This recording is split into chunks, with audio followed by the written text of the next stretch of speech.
مرحبا بكم مشاهدينا الكرام في هذه الحلقة، أول حلقة لتغطية قناة أبو ظبي الرياضية لكأس العالم لكرة القدم والذي سينطلق بعد أيام.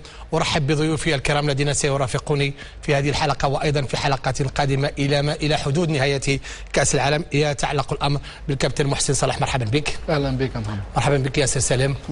مرحبا بك زبير بيا. وأيضا أرحب من الجزائر بالمدرب العربي الوحيد الذي قاد منتخب مرتين في كأس العالم. يتعلق الأمر برابح سعدان، أو كما يسموه الجزائريون الآن، أعتقد بعد كرمالي الآن أصبح الشيخ رابح سعدان. مرحبا بك. بارك الله فيك والسلام كذلك الضيوف حقك. طيب رابح سعدان، احنا قريبين، انت قدت الجزائر مرتين في كاس العالم، سواء في 2006 بالمكسيك وايضا 2010، فالان وضعيه المنتخب الجزائري وهو يدخل غمار هذه المنافسه من وجهه نظر المدرب السابق والعارف بكره القدم الجزائريه. والله صراحه لحد الان من انا شخصيا كخبير كره قدم صعب جدا باش نقيم مستوى المنتخب الوطني. لماذا؟ لأن الفترة اللي جوزوها هنا في الجزائر في معسكر مدة 15 يوم ما كانش معلومات كثيرة من طرف الطاقم التقني ولا من المدرب. كذلك المباراة الودية اللي لعبها المنتخب الوطني حاليا في الأخيرة هذه ضد أرمينيا لعب بالصف الثاني، وحقيقة يعني الصف الثاني دار شوط جد ممتاز في المباراة هذه في سويسرا، ولكن في الشوط الثاني تغيرات كثيرة اللي صارت في داخل المنتخب يعني ما اعطتناش تقييم صحيح. نتمنى وان شاء الله اليوم في المقابله هذه الثانيه والاخيره الوديه اللي راح يلعبها مع فريق رومانيا يعني نشوفوا التشكيله الرئيسيه، وفي نفس الوقت نشوفوا امكانيات الفرديه والجماعيه تاع المنتخب الجزائري. طيب رابح سعدان، نعرف أن الجزائر توجد في المجموعة الثامنة إلى جانب روسيا، كوريا وبلجيكا. تقييمك لحظوظ الجزائر ضمن هذه المجموعة على الأقل بالنسبة للتأهل الدور الثاني؟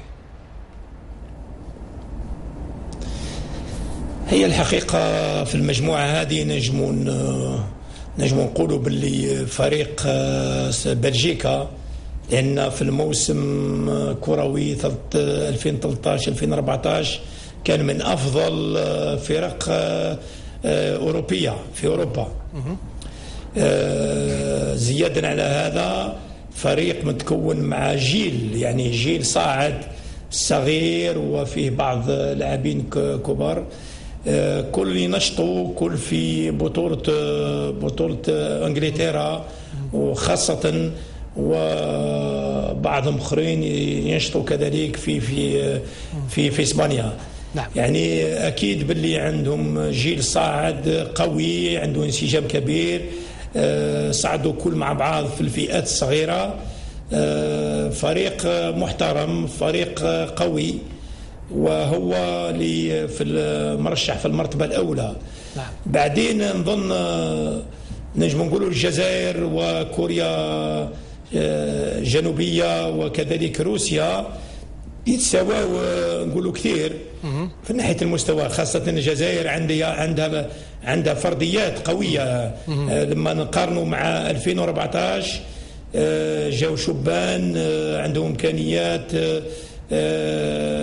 تقنيه وتكتيكيه كبيره، يلعبوا في فرق قويه في اسبانيا في انجلترا وكذلك. هذا اللي ما كانش موجود في 2010.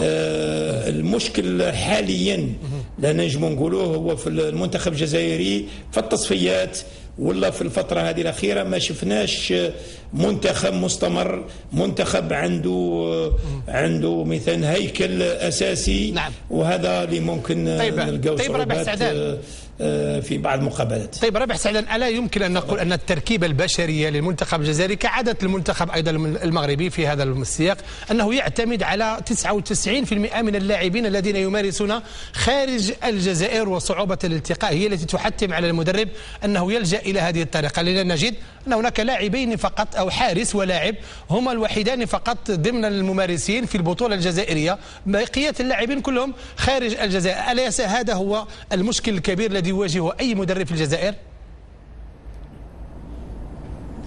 لا نقول لك أنا هذه شوف معروفة في كل المنتخبات، خاصة المنتخبات اللي عندهم لاعبين يلعبوا في البطولات الأوروبية ولا البطولات الكبيرة يعني خارج بلدهم. عندك غير التواريخ تاع الفيفا اللي تقدر تستغلهم. نعم هذا معروف من البداية. ولكن المدرب لما يمسك فريق خاصة المنتخب لفترة طويلة مدة 2.5 سنين، مفروض من بعد 6 شهور نعم. يلقى هيكل ولا ينظم هيكل يعني أساسي للمنتخب. من ضمن راهو أمامك مدربين كبار موجودين في البلاطو يجدوا يأكدوا لك هذا الشيء هذا. نعم. لأن ما تقدرش كل هي ممكن شوف تواريخ الفيفا ممكن يصيروا لك إصابات. نعم. ما تلعب 2 لاعبين 3، ممكن الفورمه تاع لاعب مش موجوده، ولكن الهيكل الاساسي اللي يكون المنتخب لازم يستمر. لا ما يبقاش استمرار في المنتخب.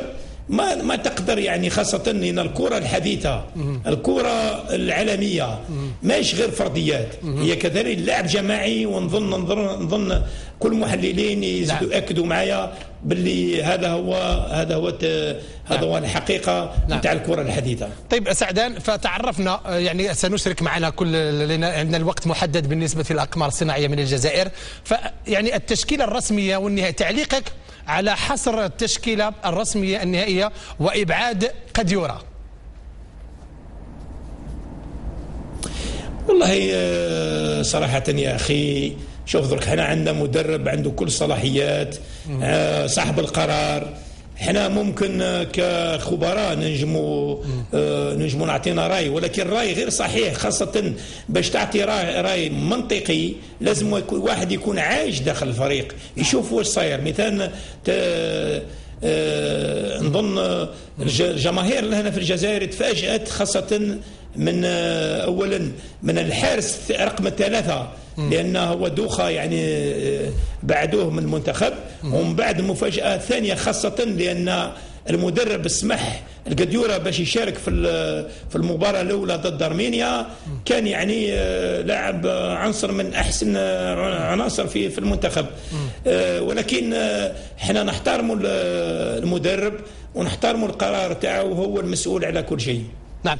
طيب سعدان تبقى معنا الآن، نشرك معنا كاين لحظات لنا نعطي في عجالة لنا قبل سنعود إليك بسرعة نظرا للأقمار الصناعية. زبير بيرة، تعليقك لما قاله رابح سعدان فيما يخص الموضوع اختيارات المدرب وفيما يخص التشكيلة بالنسبة للجزائر اللي لحد الآن لم نرى تشكيلة رسمية يلعب بها واحد خليلوزيتش. أنا أتفق كليا مع كابتن رابح. أنا أعتقد المدرب عنده صلاحيات وعنده خلفيات، خاصة اللي هو الأدرى بمصلحة الفريق وبالبرمجة وبالشيء اللي واضعه هو أو بسيستم اللعب وطريقة اللعب والشيء اللي حاطه هو في مكان، ولذا حاجياته مهمة جدا وهو الأدرى بها. والنقطة الثانية هو المجموعة. نعم. مدى تأقلم اللاعبين مع بعض. أنا أعتقد هذا هو المشكل الأساسي.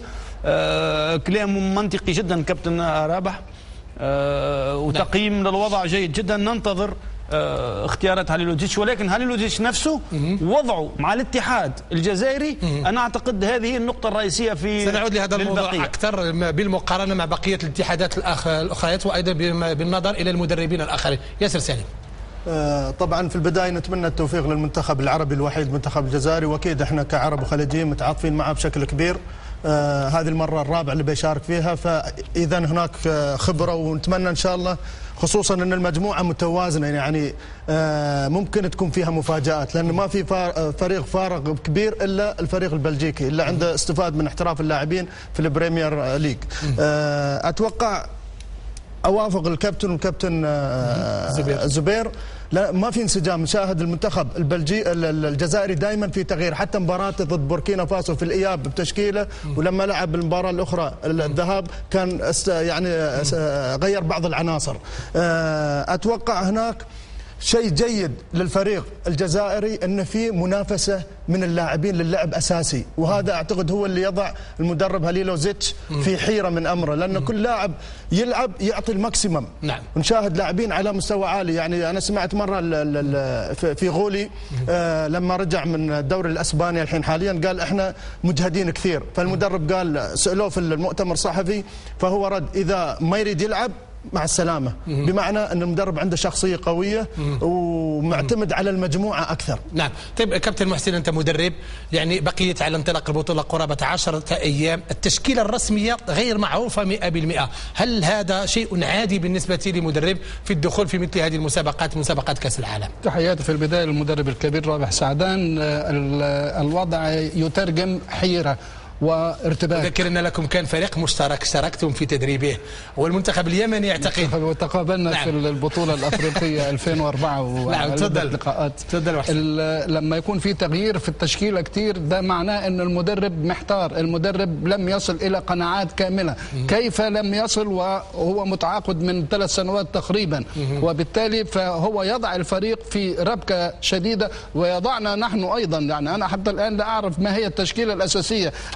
الظهير الايسر مثلا هل هو فوزي غلام ولا جمال الدين مصباح؟ نعم. السعيد بالكلام في العمق ولا نعم. يعني الوحيد اللي مرتبط به او مقتنع به هو مجيد بقرة، هو الاساسي. فهذا التغيير المستمر اولا لا يعطي التجانس ويعطي نوع من التشاؤم من ما هو قادم من مباريات للوسط الرياضي.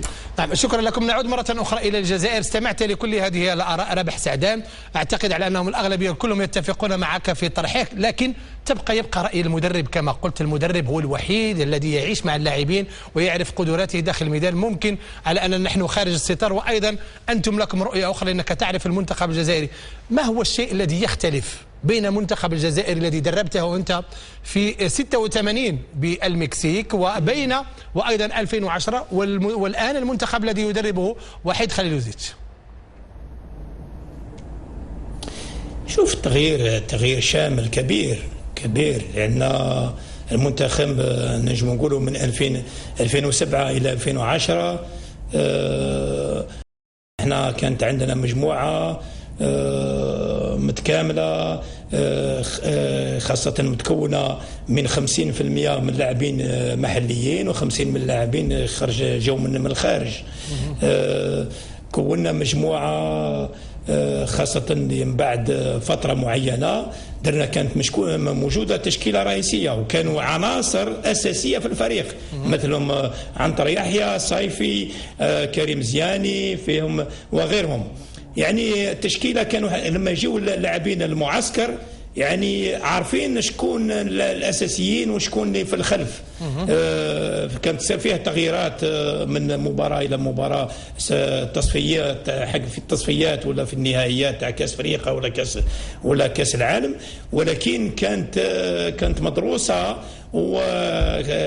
ونظن ممكن كنا من الناحية الفردية كنا أضعف من 2014.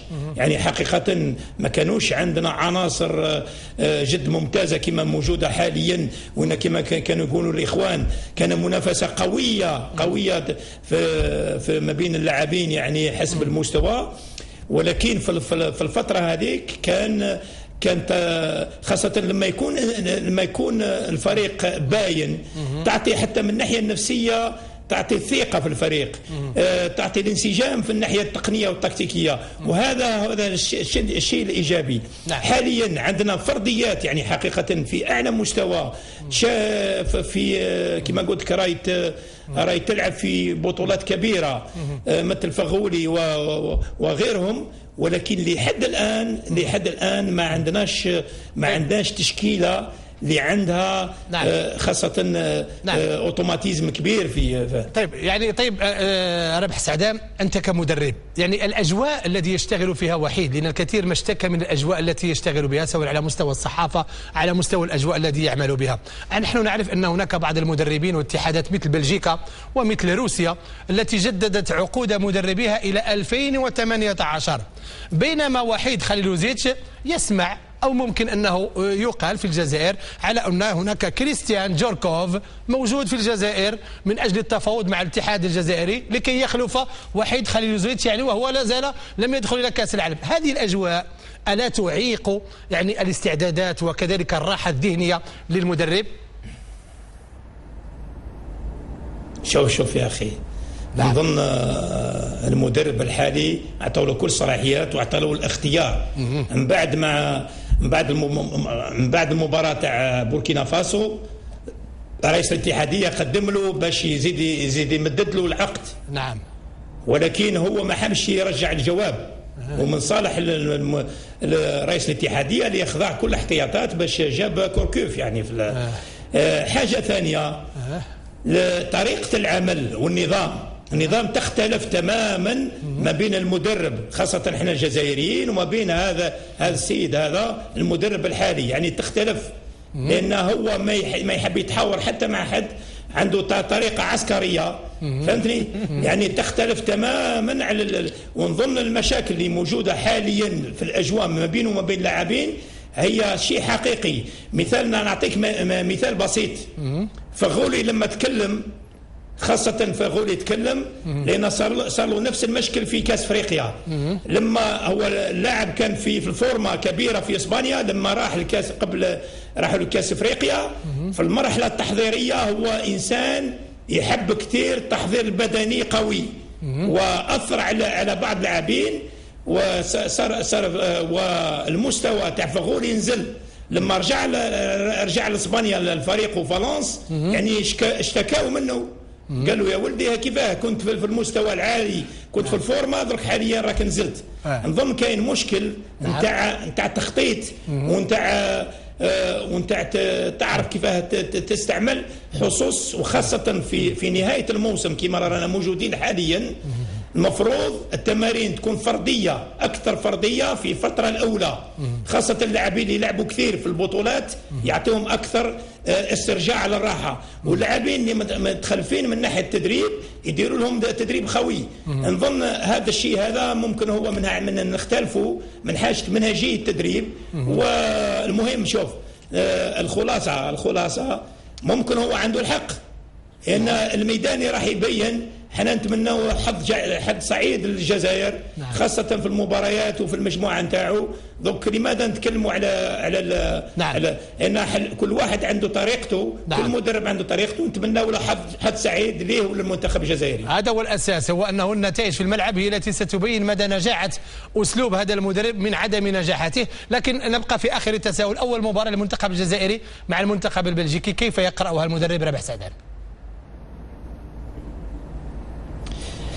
والله واش تحب نقول لك، انا صعب لحد الان. انا غير قول يا سي رابح، غير قول اللي في قلبك، غير قولوا. لا شوف، لا نجم نقول لك يعني، خاصة من بعد ما نشوف المباراة الأولى اليوم بالتشكيلة الرسمية، يعني من بعد هذه نقول لك ما راح يختار، لا يختار طريقة هجومية كما يقول هو، يعني رايحين كارثة. نعم. لا يختار طريقة أخرى، لأن احنا يعني فريق بلجيكي أفضل منا من كثير، وعارفين ما هو نقاط القوة حقه. نظن لا يدير طريقة احتفاظية، وخاصة طريقة بخطة دفاعية قوية، والهجوم مضاد مثل ما استعملوه في الشوط الأول في المباراة ضد أرمينيا. أكيد بالمنتخب الجزائري راح ممكن يكون حتى مفاجأة. شكرا لك رابح سعدان، كنت معنا وسعدنا بأن تكون معنا في أول حلقة من خلال هذه المجموعة التي يتواجد فيها الممثل العربي الوحيد، والذي نتمنى له كل التوفيق في هذه المباراة. أشكرك شكرا جزيلا شيخ رابح سعدان، ونتمنى لك كل التوفيق. أولا رابح سعدان، ماذا يعمل الآن حتى نختم معك؟ يعني شاهدناك في قيادة مجموعة من الأندية، مجموعة من المنتخبات، كنت معك مع تتويج الرجاء البيضاوي في وهران أمام مولودية وهران، أمام أسماء كبيرة، وأيضا في كأس القارات في جنوب إفريقيا. الآن ماذا يعمل رابح سعدان؟ أنا الحين راني محلل مع التلفزيون الشروق فقط. نعم. أنا الميدان لحد الآن ما لقيتش واش يناسب بيا. نتمنى لك كل التوفيق سواء في هذه المهمة لأن هي أيضا من مهمات الكبيرة بالنسبة للتحليل، وأن يكون الرجل المناسب في المكان المناسب لكي يعطوا صورة واضحة بالنسبة لممارسة كرة القدم، ونتمنى لك أيضا التوفيق في كل مهامك المقبلة. شكرا لك رابح سعدان من الجزائر. التشكيل النهائي للمنتخب الجزائري الذي أعلنه المدرب وحيد خليلوزيتش لم يكن محل اتفاق في الشارع الرياضي. ردود الفعل يرصدها لنا مراسلنا في الجزائر سيد أحمد بن زيان.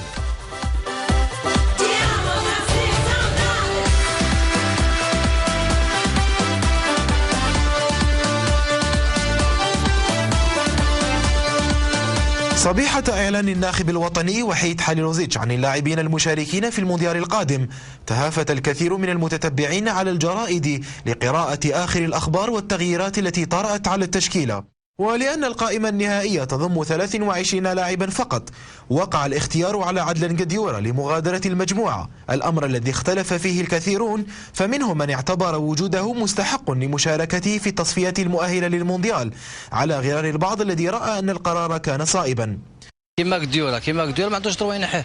قديوره علاش لعب مليح وماركا لهم شحال لي بيت ودار لهم شحال حاجه جاب لهم هو فشحال خطره، هذه هي. ما عندوش كان بعض اللاعبين يجمعين هو ينحيهم. اليوم قرر خليلوزيتش تسريح اللاعب عدلان قديوره لانه هو الاقرب للمجموعه، هو اللي راه ادرى كما يقولوا بالمستوى بالمنظومه التكتيكيه التي يحتاجها. بالنسبه للقديوره اظن انه كان ناقصه شويه، ناقص ظهر في المقابله الاخرى انه ناقص شويه نظرا لانه ماهوش يلعب في الفريق تاعو بانتظام.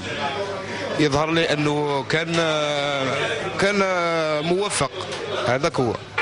بالنسبه لخليلوزيتش اتخذ قرار على كل حال هو قرار صعب، باش لانه كل اللاعبين يبدو لي جاهزين، واقل جاهزيه كان قديوره. الامر الاول واخر يرجع للمدرب الوطني، هو اللي يعرف الفريق وعنده ربما بعض المعطيات اللي احنا كمشاهدين ما عندناش. عدلان قديوره كي يكون ناقص منافسه وما يلعبش عام كومبلي خير من حسن يبدا. كما أن قرار إبعاد حارس اتحاد الحراش عز الدين دوخة قد لاقى نصيبه من الانتقاد بسبب مشاركته المنتظمة رفقة فريقه، في حين يعاني الحارس رايس مبولحي من نقص في المنافسة. بالنسبة لدوخة يظهر لي بلي تسرع شوية، كان من الأحسن إذا يخرج في القائمة النهائية، يقدر يخرج. منتصفي غارديان يلعبوا 3 ماتش كونسيكوتيف تيتولار كما نقولوا اساسي، ومع ذلك يخرج في الندوه الصحفيه يقول لهم الحارس الاساسي حيكون بولحي. واش من معنويات حيخليهم واسمه حيخليهم الزماموش. اما عن غياب اللاعبين المحليين عن القائمه النهائيه فاعتبرها البعض امرا غير منطقي. حاجه بقعدتنا اللاعبين المحليين، دوكا ولا شامبيونا نخصوا عليها دراهم كبار وما كان حتى لاعب محلي، هذه بور مانا غير ما يحبسوا الشامبيونا خويا. كان دي جوار فرحات مساغر اللي نتحقوهم ديجا نخرجوا من كوب دي موند ندخلوا كوب دافريك. اللاعبين المحليين هنا في البطوله المحليه يلعبوا خير من اللي داهم.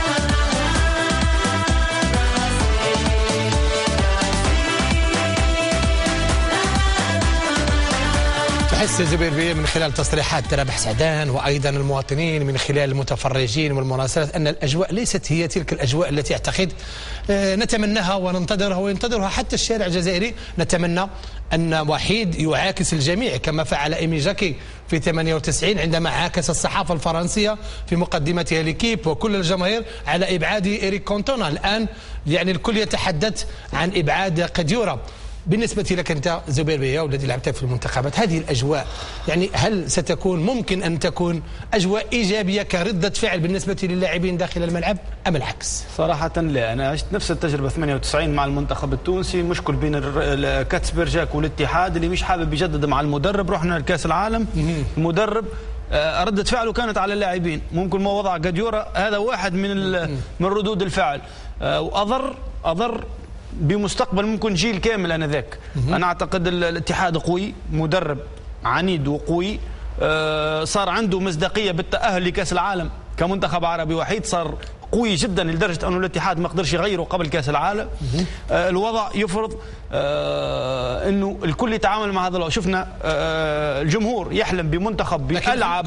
كنا تحدثنا عن مقارنه ما بين بلجيكا في هذه المجموعه، بلجيكا وروسيا، الاتحادين معا جددا لمدربيهما الى حدود 2018 قبل الدخول. وانا جبت الجزائر الان المدرب يستعد وياتي يعني الاعلان على ان كريستيان سيكون خلف وحيد وقبل انطلاق كاس العالم. الوقت لم يرحم الاتحاد الجزائري في انه يغير هاليلوزيش، لانه صعبه جدا امام الراي العام، تكون مجازفه كبيره انه المدرب اللي خذك لكاس العالم تشيله. كانت صعبه بعض الشيء، ولكن طيب شو المشكل حتى نحمل حتى الاتحاد الجزائري، لا نحمل فقط الوحيد. يعني شو المنظر انني لا اعلن ولا اتعاقد مع اي مدربين حتى ينتهي كاس العالم؟ في فرق في التقييم بين الاتحاد في التقييم لانه الاقرب لموضوع المنتخب وبين الجمهور ممكن مباراة في ملعب. الاتحاد عنده خلفية اللاعبين واجواء المنتخب وداخل المنتخب وبعدين الطموحات. هل احنا بالنسبة للاتحاد في تقييمه المنتخب الجزائري فيه ايجابيات بعد التاهل لكاس العالم ما تنتهيش عند كاس العالم، لانه في طموح كاس افريقيا 2015 في المغرب. تصور الزبير ان هذا المدرب يحقق لك التاهل للدور الثاني ويحقق لك نتيجه، شو حتسوي انت؟ يتفرض الاتحاد على الاتحاد الجزائري انه يمدد معه او يصير العكس. منطق القوه يصير عند المدرب وليس عند الاتحاد. ايوه ياسر سالم. صحيح، يعني اليوم التوقيت جدا مهم، بمعنى الاتحاد الجزائري يجب أن اللجنة المسؤولة عن تقييم المدرب تكون لها نظرة شاملة وأوسع وبعيدة المدى. اليوم هذا الفرق بيننا نحن العرب والأوروبيين، الاستقرار. يعني اليوم المنتخب في بعض العوامل الجيدة، لأول مرة يصعد منتخب الجزائر إلى بطولة قارية اللي هي كأس العالم وأفضل بطولة وأقوى بطولة في العالم، وعنده 23 لاعب 21 محترف، 2 حراس، الحارس الاحتياطي الأول والحارس الاحتياطي الثاني يلعبون في الدوري الجزائري، لكن باقي اللاعبين اليوم يلعبون في أندية كبيرة، في فالنسيا، في نابولي، المصباح كان في ميلان، اليوم في ليفورنو، في لاعبين في سوسيداد، في لاعبين يعني في أندية كبيرة ولاعبين مؤثرين في جولي يعني. لكن قوة الجزائر ياسر خاصة في المشاركات السابقة كانت يعني النصف، يعني هناك مجموعة في البطولة الوطنية ومجموعة هنا. صحيح. لكن قد تكون الأمور عكسية عندما يكون اللاعبين كلهم من خارج الجزائر. فهني الاستقرار جدا مهم. المدرب حتى المدرب حليلو زيتش يجب أن يكون مرن شوي في التواصل مع اللاعبين. هذا المشكلة، هو طبيعته، هذا المشكلة الرئيسية، هذا المشكلة، شخصيته هي هذه. بمعنى يجب اليوم هناك في فروقات بين الدوريات الأوروبية. نفس في قولي لاعب فالنسيا الاسباني، لاعب مقدم مستوى كبير وجناح وتعرف الرتم هناك، يعني دائما يلعب في مستوى راقي، فيجب ان المدرب يشتغل معه في الفتره الحاليه بمستوى لياقي اقل. وفي لاعبين ما لعبوا في مباريات قويه او دوريات قويه يزيد لهم معدل اللياقه حتى يكون هناك في تساوي، وهذا ممكن ياثر الحمل القوي قبل الدخول في بطوله كاس العالم. يعني لغه المدرب، أسلوب المدرب، يعني طبيعة المدرب مع هذه الأحداث خاصة التي نشاهد الآن. استمعنا لربح سعدان، وأيضا أنت كونت فكرة على وحيد وأنت كنت مدرب في هذه الظروف، كيف تقرأ هذه الأشياء التي تحدثنا عنها في علاقة المدرب باللاعبين واللاعبين بالمدرب وهذه الأجواء التي صاحبت استعدادات الجزائر لكأس العالم؟ هذا الكلام كان من الممكن أن يكون مقبول لو المدرب جديد على الفريق 6 شهور أو 8 شهور أو حتى موسم، ولكن نتحدث عن مدرب دخل على 3 سنوات مع الفريق. الآن اكتشفت العيوب الموجودة في هذا المدرب. هذه مواصفات المدرب، لن يستطيع أن يغير، هذه شخصية المدرب، وعلى الجميع أن يسير خلف المدرب، وعلى الجميع أن يثق في المدرب ويسلمون المسؤولية إلى أن تنتهي البطولة وبعد ذلك يكون لكل حادث حديث. طب يعني هذا هو الأساس بالنسبة حتى نقفل. أعتقد زبير كان يريد أن يقول شيئا في هذا. أنا أعتقد مرة أخرى محمد المتضرر الوحيد هو المنتخب الجزائري. احنا مازال ما عرفناش. لا نحكي على ممكن انه يكون الضغوطات هذه نتيجه ايجابيه، نتمنى انها تكون، لان كم من مره كانت استعدادات للفرق ونطبل ونصفق، لكن عندما تدخل المنافسه تلقى عكس، والعكس صحيح بالنسبه لنا. اعتقد اننا لا نسبق الاحداث بالنسبه للمردود والنتيجه التي ستسجل. لا نسبق الاحداث، ان المجموعه صعبه جدا. نعم. وكابتن رابح قال لك مجموعه صعبه جدا، وخاصه في كاس العالم المباراه الاولى اللي داخله لكاس العالم. نعم. صعبه جدا ضد منتخب بلجيكي المرشح الاول على المجموعه. نعم. شكرا زبير، شكرا ياسر، شكرا ايضا كابتن محسن صالح. لم تخرج توقعات الشارع الرياضي في الجزائر عن حدود المألوف، فالاحلام بنتائج ايجابيه وتخطي حدود الدور الاول اكثر ما يصبو اليه مشجعو محاربي الصحراء.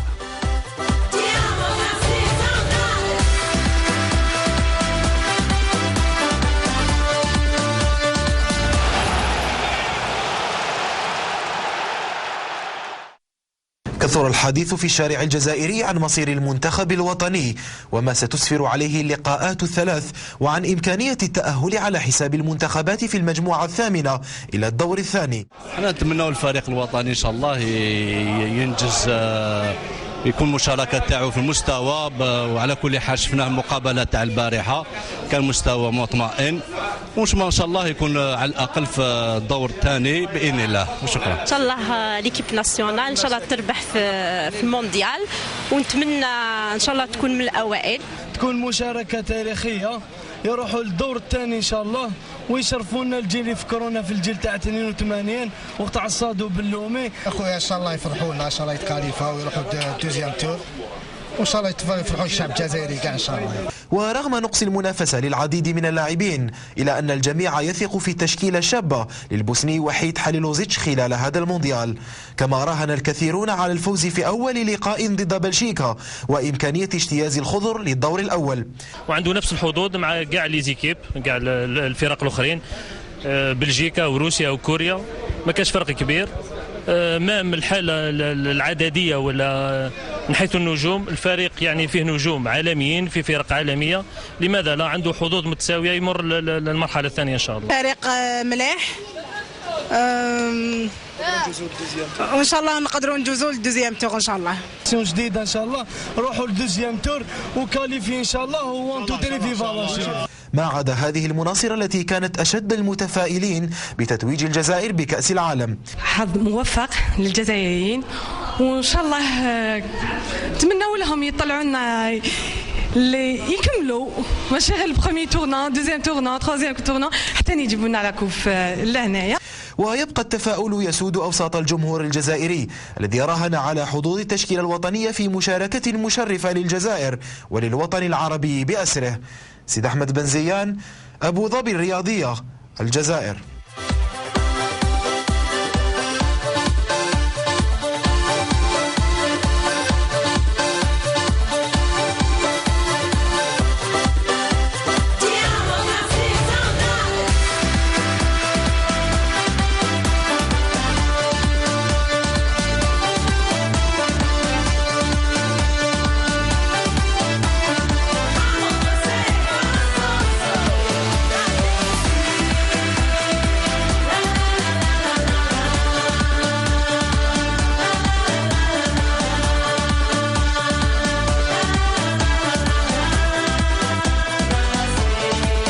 الجمهور متعطش للتأهل إلى الدور الثاني في منافسات كأس العالم، وهذا هو الهدف الأسمى والأول بالنسبة للمنتخب الجزائري. نتمنى أن يتحقق ذلك ويستعد أنصار المنتخب الجزائري للتوجه إلى البرازيل للوقوف خلف منتخب بلادهم في المحفل العالمي الأكثر أهمية. الترتيبات المتعلقة بذلك يرصدها مرة أخرى مراسلنا سيد أحمد بن زيان.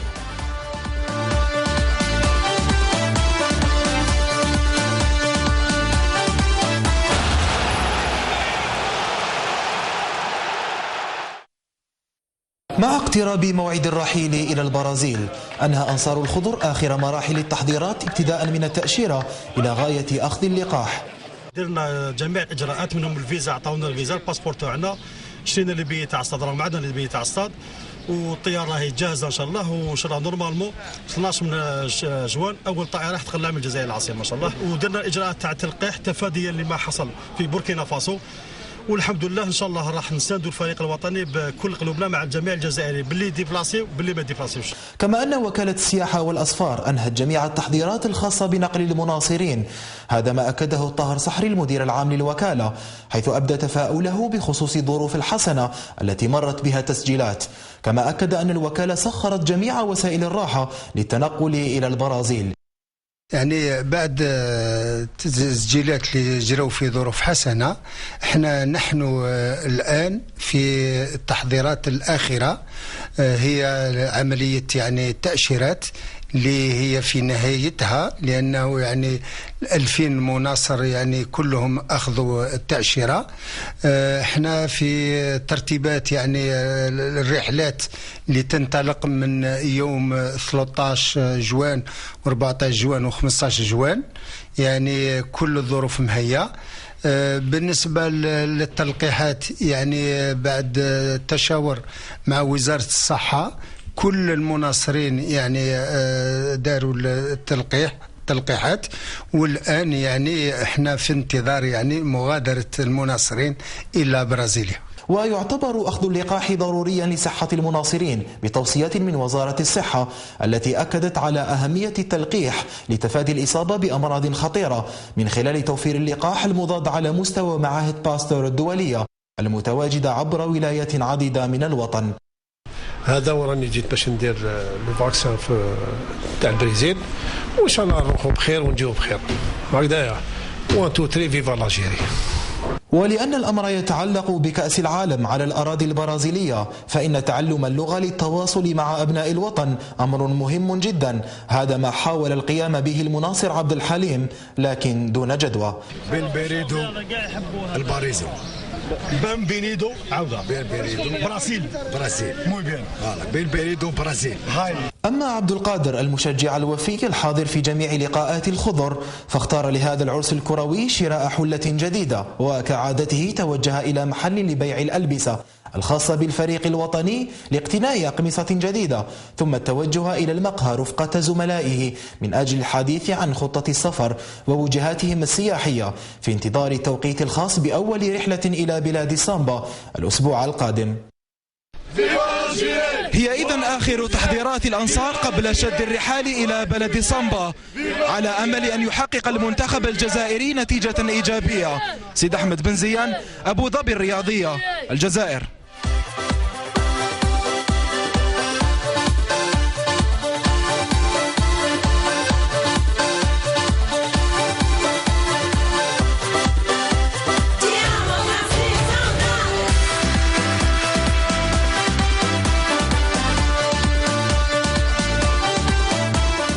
أنتم في متابعة لبرنامج أرماديلو في مواكبة لبطولة كأس العالم التي ستقام في البرازيل. سنتابع معكم بقية الفقرات لكن بعد فاصل قصير.